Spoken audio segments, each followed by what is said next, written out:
2024-25 শিক্ষাবর্ষের ভর্তিচ্ছু শিক্ষার্থীদের সার্বিক সহায়তায় তথ্য ও সহায়তা বুথ বসিয়েছে ইসলামী বিশ্ববিদ্যালয় শাখা ছাত্র শিবির।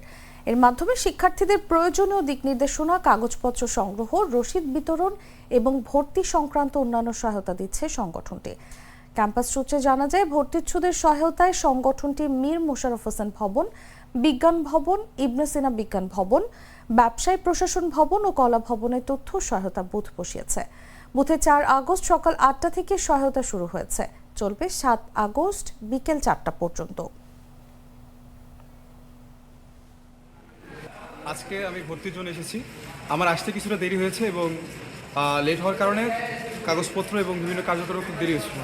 এই সময়ে আমার দুশ্চিন্তার যেটা বিষয় ছিল যে আমি কাজ দ্রুত কিভাবে করবো, তখন দেখি আমাদের ইসলামী বিশ্ববিদ্যালয়ে ছাত্র শিবিরের পক্ষ থেকে হেল্প ডেস্ক চালু করা হয়েছে এবং এখানে এসে আমি আমার সম্পর্কিত যে কাগজপত্রের জন্য ভাইদের কাছে বলেছি এবং তারা আমাকে অত্যন্ত সাহায্য করেছে। সেই জন্য আমি আমার কাজগুলো খুব সহজে করতে পেরেছি। আন্তরিকভাবে ধন্যবাদ জানাচ্ছি। এখানে ভাইরা অনেক হেল্পফুল, ভাইদের কাছে যে কোনো সাহায্য সবগুলি পেয়েছি ইনশাল্লাহ। প্রত্যেকটা ফ্যাকাল্টির নিচে উপরে ডিপার্টমেন্টে প্রত্যেকটা রুমে আমরা আমাদের দায়িত্বশীল ভাইদেরকে নিযুক্ত করেছি।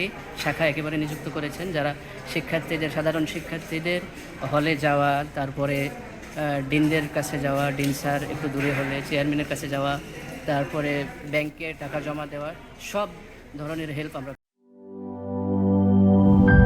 প্রাণ কফি ক্যান্ডি, কররা কফি, কঠিন স্বাদে, হাইকে বলো বাই।